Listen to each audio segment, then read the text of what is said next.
ఆంధ్రప్రదేశ్లో ఇటీవల జరిగినటువంటి పోలింగ్లో ఆంధ్రప్రదేశ్ ఓటర్లు టీడీపీ కూటమికే పట్టం కట్టారని, టీడీపీ కూటమి 130 పైగా స్థానాలను గెలిచి అధికారంలోకి రాబోతోంది అంటూ ధీమా వ్యక్తం చేస్తూనే నారా లోకేష్ గారికి తెలుగుదేశం పార్టీలో కీలక బాధ్యతలను అప్పజెప్పాలి అంటూ డిమాండ్ చేశారు బుద్ధా వెంకన్న గారు. ఈ నేపథ్యంలో ఆయన వ్యాఖ్యలను ఉద్దేశించి మనతో మాట్లాడేందుకు, విశ్లేషించేందుకు ప్రముఖ రాజకీయ విశ్లేషకులు, ప్రముఖ సీనియర్ జర్నలిస్ట్ దుర్గవడ్లమణి గారు మనతో ఉన్నారు. ఆవిడతో మాట్లాడదాం. దుర్గారు నమస్తే అండి. నమస్తే. దుర్గారు, బుద్ధా వెంకన్న గారు నారా లోకేష్ గారిని ఉద్దేశించి కీలకమైనటువంటి వ్యాఖ్యలు చేశారు. నారా లోకేష్ గారికి ఈసారి తెలుగుదేశం పార్టీలో కీలకమైనటువంటి బాధ్యతలను అప్పజెప్పాలి అని, అలాగే మొన్న జరిగినటువంటి పోలింగ్లో ఆంధ్రప్రదేశ్ ఓటర్లు టీడీపీ కూటమికే పట్టం కట్టారు, 130 స్థానాలకు పైగా రాబోతున్నాయి అంటూ బుద్ధా వెంకన్న గారు ధీమా వ్యక్తం చేశారు. ఏంటి ఆయన వ్యాఖ్యలను మనం ఎలా చూడొచ్చు? అంటే బుద్ధా వెంకన్న గారు చేసిన వ్యాఖ్యలు సమంజసంగానే ఉన్నాయండి. ఎందుకంటే నారా లోకేష్ ఒకప్పుడు చాలా మాటలు పడ్డారు ఆయన అందరి చేత. అంటే ఇంకా సరిగా అవగాహన లేదు రాజకీయాలు, ఇంకా బాగా మాట్లాడాలి నాది ఇది అంటూ. కానీ తనేమిటో ఆయన ప్రూవ్ చేసుకున్నాడు. అంటే ఇప్పుడు ఒక ఏమనాలి, పరిపక్వత ఆయనలో రాజకీయంగానూ వచ్చింది, అన్ని రకాలుగానూ వచ్చింది. మీరు చెప్పినట్టుగా యువగళం పేరుతో ఆయన పాదయాత్ర కూడా చేశారు, ప్రజల్ని కలిశారు ఆయన.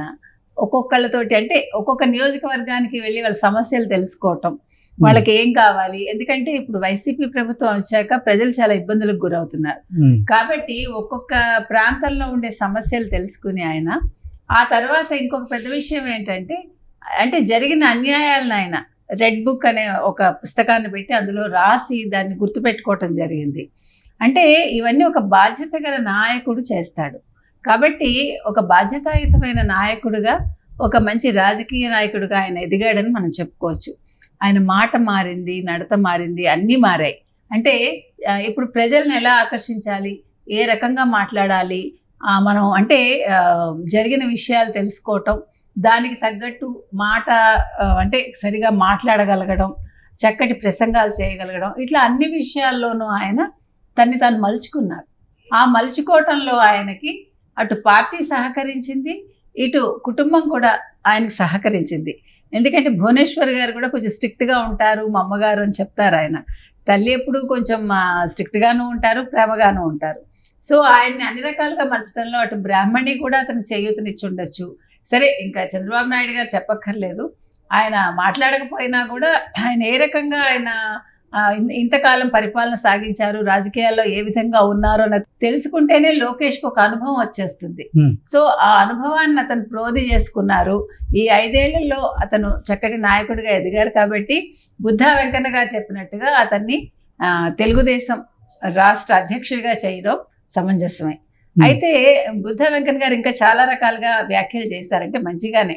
అంటే ఆయన కీలక పదవులు ఏదైనా అప్పజెప్పాలని కోరారు, కానీ రాష్ట్ర అధ్యక్షులుగా నారా లోకేష్ గారిని ప్రకటించాలని అయితే ఆయన డిమాండ్ చేయలేదు.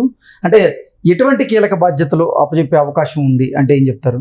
వారు చెప్పారండి, చంద్రబాబు నాయుడు గారు ఏ రోజైతే ముఖ్యమంత్రిగా ప్రమాణ స్వీకారం చేస్తారో ఆ రోజు రాష్ట్ర అధ్యక్షుడిగా, తెలుగుదేశం రాష్ట్ర అధ్యక్షుడిగా ఆయనకి పదవి బాధ్యతలు అప్పచెప్తే మరో 30 సంవత్సరాల పార్టీ పతాకం రెపరెపలాడుతుంది అన్నారు ఆయన.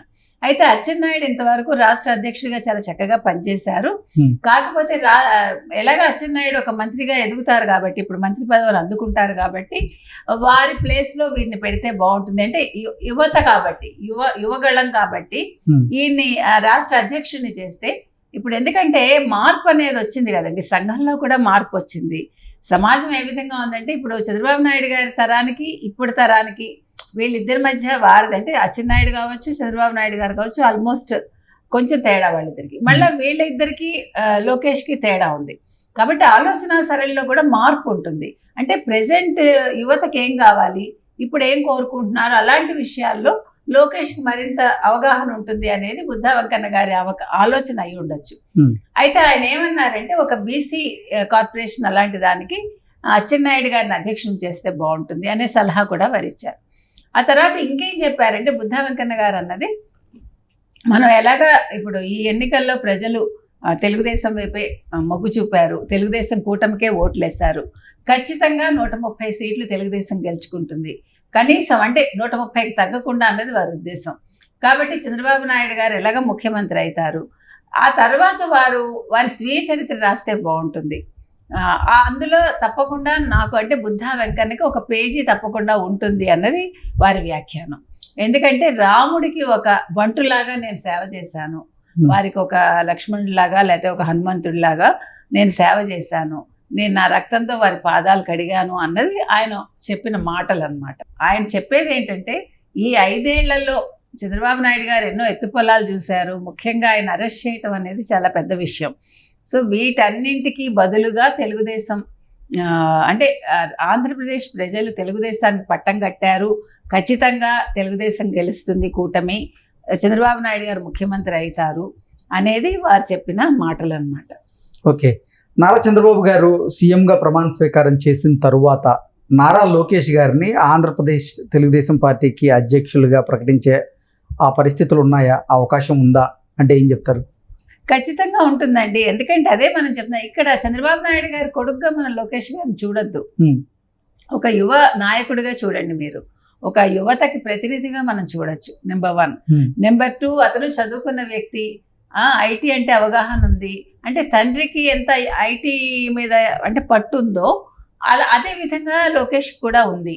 కాబట్టి లోకేష్ని అధ్యక్షుడిని చేసినా, ఒక ఐటీ మినిస్టర్ని చేసినా కూడా తప్పులేదు. ఐటీ మినిస్టర్ ఇవ్వచ్చు, ఇంకా చెప్పాలంటే ఐఎన్పిఆర్కి సంబంధించిన బాధ్యతలు కూడా అప్పగించవచ్చు, ఆయన మినిస్టర్ కూడా చేస్తే బాగుంటుంది. ఎందుకంటే మీడియాతో కూడా ఆయన సంబంధ బాంధవ్యాలు ఉన్నాయి కాబట్టి ఆయనకి ఏ రకంగా ఇస్తే బాగుంటుంది, 1-2 పదవులు ఆయనకి ఇచ్చినా కూడా, అంటే మంత్రి పదవులు మనం మాట్లాడేది, వారికి ఏ రకంగా ఇచ్చినా కూడా ఆయన చక్కగా నిర్వహించగలరు, చక్కటి పేరు కూడా తీసుకురాగలరు, అంటే తండ్రికి తగ్గ కొడుకుగా ఆయన గుర్తింపు సంపాదించుకోగలరు.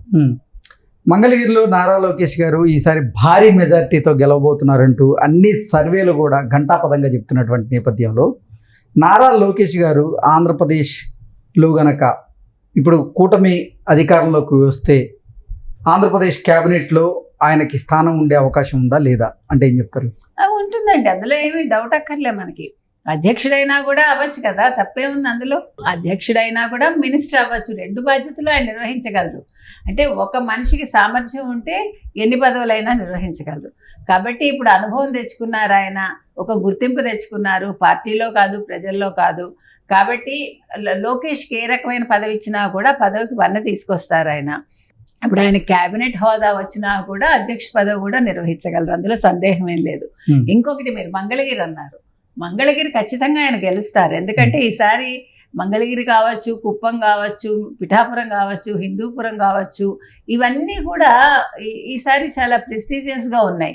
అందరూ థంపింగ్ మెజారిటీతో వస్తారు. ముఖ్యంగా లోకేష్ గతంలో ఏ అవమానాలు అయితే పొందారో వాటినన్నింటినీ అధిగమించి ఈసారి చక్కటి మెజారిటీతోటి మంగళగిరిలో ఆయన గెలుస్తారు. ఇప్పటికే బెట్టింగుల మీద బెట్టింగులు నడిచాయి, మీకు తెలిసి వీటన్నింటి మీద. ఏదేమైనప్పటికీ లోకేష్ మాత్రం ఒక మంచి అధ్యక్షుడిగాను, ఒక మంచి మంత్రిగాను పేరు తెచ్చుకోవడంలో ఎటువంటి సందేహం లేదు.